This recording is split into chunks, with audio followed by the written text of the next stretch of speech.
In this video, we're going to look at some eBay stores together, and I'm going to let you know what I think they're doing right and what I think they could improve on so that you can apply these same things to your own eBay store. What's up, everyone? Paul here from dropshippingtitans.com, where I teach regular people just like you how to start their own successful dropshipping stores. And we're going to get right into the content here. So if you appreciate that, I would appreciate you giving this video a thumbs up. All right. So I'm here on eBay.com. First thing I want to do is I want to find someone else who is dropshipping. And usually the way I do that is by searching for one of those brands that are exclusive to different suppliers, like Walmart in this case. So all these items, most of them are going to be coming from Walmart. And some people, they do buy the items and then they hold on to them and sell them later on eBay, or they'll buy them from local Walmart stores when they're on discount and then flip them here on eBay. But a lot of them are drop shippers. So usually you'll see that if they've sold the item multiple times, there's a really good chance that they are drop shipping. And so let's check out this one right here. Just get an idea. And I'm going to scroll down to the description. And right away, I see this description. I know this is a drop shipper, okay? Because I've been doing this for a while, and I know that this is one of the templates that you can get if you use SKU Fetch. And so this person is definitely drop shipping.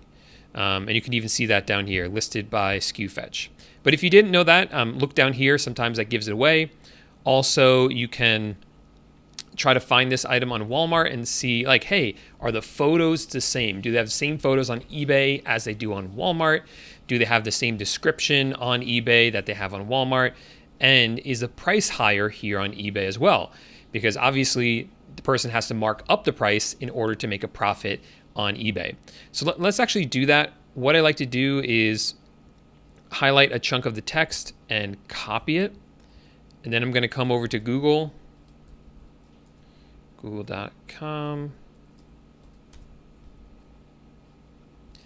and plug that chunk of text in here. And let's see if this is the right item. Just opening up the first search result. And let's look at the photos. So this is a photo, and there's a photo here, like in the going upstairs, and same photo here. The price is $29.81, and Walmart's only $16.09, so they're definitely marking it up. I'm going to look at that again in a second. They're shipping from multiple locations, which is usually another sign that they are drop shipping. And the description right here matches pretty much the description here on Walmart. So we got a match here. This person is definitely drop shipping. And I want to check out exactly how much money they're making on this item that they've sold. Look at this, 36 times they've sold this. So they're selling it quite a number of times. So I have the fee calculator. This is just finalfeecalc.com. And this helps you determine how much money you're going to make on your sale or how much money someone else is making on their sales. So this sold price is $29.81. So I'll plug that in here, $29.81. They charge $0 for shipping. It costs them $5.99 to ship this. So Walmart has free shipping on orders over $35. But because this is not $35, they get charged $5.99 for shipping. So I threw that in there, and then we'll plug in the $16.09. Guarantee you they have an eBay store. If they don't have an eBay store, this is something they should definitely get because it's going to end up saving them in their final value fee, and there's a bunch of other benefits to it as well. You should always go for the basic. The basic store subscription is the one that really starts to maximize the number of savings that you can get. So you should always be looking at how quickly you can get to a basic store. They might be top rated. I doubt it, so I'm not going to check that off. Do they have managed payments? Because fees under managed payments are lower, but I'm coming here and I don't see that there's an option to pay with Google or Apple Pay. So that's a giveaway that they are not on managed payments. If they're on managed payments, it should say here that there's an option to pay with Google Pay. So I will not check off that box. It's not international. And this was a promoted listing, but I'm not exactly sure what the percentage is. Let's just throw in there 1% in this case. And so it shows the total profit is $3.54 for this item. So the promoted listing didn't take off all that much, so I think it's definitely worth it because that put them on page 1 of the search results. It might not have been there otherwise, so I think it's smart that they're doing promoted listings. I think that they were doing promoted listings, right? I'm not crazy about that. Let me double check. Yeah. So sponsored here means they're doing promoted listings, and that's obviously a smart move for them because it's working. It's putting them on page 1 of the search results. So this person's doing a lot of things right, and you can see they made $3.54 per item. Let's multiply that by 36 times that number. So just for this one item, they've made $127 at least. Now, what you should also consider is that this person's buying this from Walmart, and Walmart has a 5% cash back card. Usually they advertise it here, but I don't see it. So in addition to this, they also make, let's see what that is, $16.09 times 5%. They make an additional 80 cents per order. So if we take the $3.54 that they made plus 80 cents and multiply that by 36, then we're looking at $156 in profit just from this one item. And how many items do they have in their store? Let's see. They have 400 items. Now, not all of them are going to be selling. Not all of them are going to be selling that well, of course.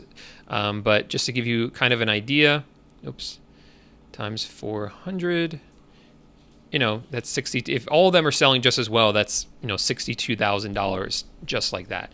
Obviously, it's not that straightforward, but just to kind of give you like a general idea. The other thing I want to look at here, now that we kind of crunch those numbers and we see that obviously this person's doing some things right. But the other thing you can consider is that they are actually selling bundles here, which is another really smart idea. So how much is one of these? 30. So 2 of these would be 34, but 3 of them are $27.72 each. Okay. So let's crunch the numbers on this, kind of see how much money they're making when they're buying 3 of them, or when someone buys 3 of them from them. So if they're $27.72 each, let's go back to the fee calculator. The sold price would be, what would that be then? $27.72 times 3. $27.72 times 3. That's $83.16. So I'll plug in $83.16 here.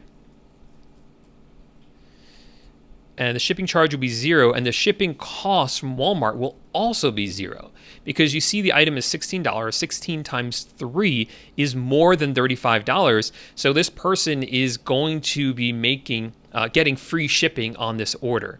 So when they combine all 3 of them into one order, so that's going to be 0, which is going to help them a lot. And then the item cost would be $16.09 times 3. So we can do $16.09 times 3 is $48.27. $48.27. And again, they have an eBay store. They have promoted listings, no managed payments. And so the total profit there is $23.74. So you can kind of see how the more someone buys from them, the more money they are going to make, which is pretty cool. And then, of course, you have the $48.27 times the 5%. They're making an additional $2.41 on top of that. So really, they're making like $26 or something like that every time they sell a 3-pack of these like this. So this person is doing a lot of things right. I don't have too much to really say in terms of constructive feedback right off the bat. I do see they have a longer handling and shipping time, which under the current situation, with a lot of delays happening from Walmart because of the pandemic, I think that's a smart idea that they're doing that. I do think that multiple locations is a smart idea. And a lot of people say, oh, are you supposed to be doing that? Are you supposed to be using multiple locations? Paul, I know you've been saying it for a while. And yes, we're still doing it. Obviously, it's working for this person as well, because they're doing really well with their store. Let's go down, scroll down here. I want to take a look at their description and really see how nice it looks. I think it looks very clean and nice. I'm not a fan anymore of these more like interactive descriptions. I used to like them, but at this point, I think a plain text, we've just been getting better results with them. So you might want to look into just having a very plain text description and see if that boosts up your sales. Because we've noticed, I think maybe eBay is able to search it better, so it helps with the search algorithm. I'm not sure what it is, but we have seen an increase in sales after we started to do that. And let's look at let's see, does this actually work? Their contact button. Oh, it's going to have me sign in. Oh, well. And now let's look at the item specifics. So you don't have a lot of item specifics here. This is something else you can definitely improve on, because item specifics is something that eBay really prioritizes. They have said that the more item specifics you have, the higher they're going to put you in the search results. The more likely it is that a buyer is going to find your items. So you might want to flush this out a little bit more. You might want to use more of these item specifics and see how that impacts your sales, because it's something that eBay has specifically said is important for the algorithm. We can go to shipping and payments here to see more of their policies. They ship to the United States. They ship internationally, probably through the global shipping program, which is a really good idea to use a global shipping program because it's a very easy way to get additional sales and customers. They exclude all the places you're supposed to exclude, so that's good. Free shipping, economy shipping, good. 5-day handling time, good. 30-day money back, buyer pays for return shipping. So that's not bad. Most people do buyer pays. You might want to consider changing it to seller pays for return shipping and see how that boosts up your sales, because we all know that buyers are going to lie about the reason for the return. You know, if they get it and don't want it, they're going to lie and just say, oh, it was broken or it was the wrong size or whatever it is, and they're going to end up getting a free return anyway. But if you put free returns on there, then the benefit is that, hey, it's going to raise you in the search results. And that's what this is all about, okay? We're trying to get as high in the search results as we can. I didn't check this down here. You have an About Us section. Payments, PayPal is our preferred method. You're going to have to change that soon. Shipping, 3 to 5 business days. I used to put these things down here, like an About Us, a payment section, a shipping, a returns, a disclaimer, and I've actually stopped using them because what I found is that things change and you don't want a discrepancy. You don't want a difference between what's down here and what we just looked at in your business policies. So it takes much longer to change these down here than it does just to change your business policy, which you can quickly change for a bunch of listings. So for instance, you might say PayPal is our preferred method, but now when you move over to manage payments, there's going to be a whole bunch of different payment methods available to them. That really won't apply as much. Most items are shipped within 3 to 5 business days, and now your handling time is 5 days. Okay. What else is here? You might have the shipping time in here. Returns, like if you ever change from buyer pays to seller pays for returns, this is going to be irrelevant as well, and you're going to want to update that, and that's going to be a lot of work for you. So I'm not a big fan of these things at the bottom. I don't think they're necessary. I don't think most people read them. You can always put something in here that says, hey, click on the tab that says shipping and payments, for all the information about our shipping, handling, taxes, and returns, so that there's no surprises there. So that'd be my recommendation for that. Scrolling back up, let's look at some more of your items. So I see you, remember we have 400 items in your store. You're doing really well, okay? You're doing really well, and I think you can sell more. Now, maybe what you're doing is you're trying to keep this store small with just items that you know are doing really, really well. But you might want to consider listing more items, because 400's honestly not that much. And I think with this store doing so well, you can list more, you can add more, and take advantage of your full account, which gives you a certain number of listings, and with your subscription, that gives you a certain number for free. Let's check out some of these items and see if the other ones are doing just as well. I'm going to open up a few of them. You have a lot of Walmart items, which is totally fine. You know, I'm a big fan actually of new sellers, and even more experienced sellers I see do this a lot. They'll just really master one supplier really, really well. And when they do that, it really allows them to take advantage of all the opportunities that supplier presents. It allows them to really master that one supplier, to be as efficient as possible. So I think it's really great that you're doing that. It's obviously working for you. All these items are selling really well. Not all of them. This one isn't selling. But, you know, in general, you're just going to be very, very efficient with it. So I'm a big, big fan of that and a big believer of that. If that's what you're doing, I would keep doing it if it's working for you.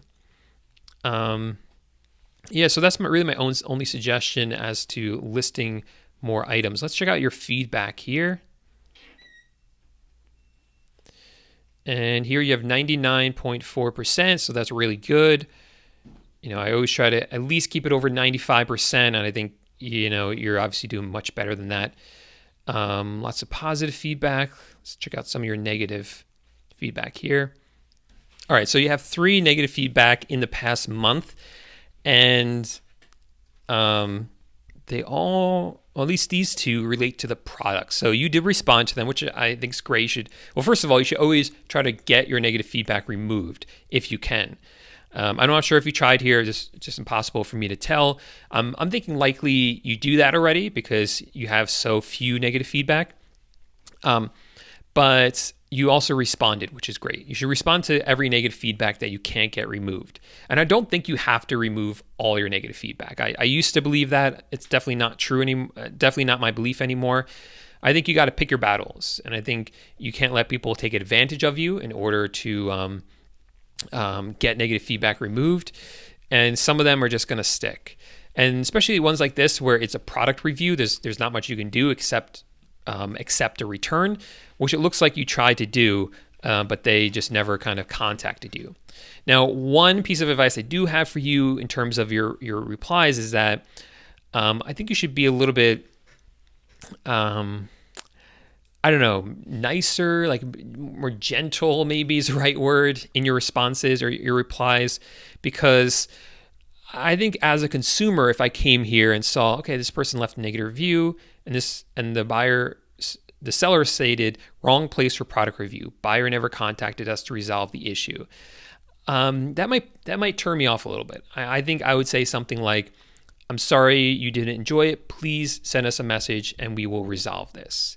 You know, I don't think that most consumers will understand that this is not a place for product reviews. And, you know, you still want to provide customer service. Even here, you want to make sure that there's consumer confidence, that you're not going to, just dismiss people who leave negative feedback like this. So it's not bad at all. It's just kind of a suggestion to maybe use more gentle language in there, just a little bit. But what do you guys think? If those of you who are watching, let me know in the comment section. What do you think? Do you think like a reply like this is okay? Or do you think the reply should be something maybe more harsh or maybe less harsh? Just let me know what you guys would do. I also see you've been selling since October 2017. So you're definitely not a new seller. You do have top rated seller status. So that's cool. But like I said, you've been selling since 2017. So You've been around for a while, so I think you can get more listings in there, unless you purposely are trying to remain small, but I think you can grow a little bit more. So overall, this is a really, really solid, good store doing things really, really well. I was going to review multiple stores in this video, but honestly, I think this one store was so valuable just being able to see what they're doing right that I think I'm actually just gonna stop it there. So if you guys enjoyed this, I would appreciate a thumbs up. Let me know in the comment section whether you liked videos like this or not. I do them from time to time. Not sure if you guys like them or not. So let me know in the comment section. If you like them, I'll do more of them. If you want to see me talk about other things, look at other parts of their store, let me know. Or just in general, let me know what other types of videos you want me to make. That's why I make these videos for you guys, so let me know what you want to see. Otherwise, subscribe to the channel for future videos. I really appreciate you guys checking this one out, and I will see you in the next video. Bye for now.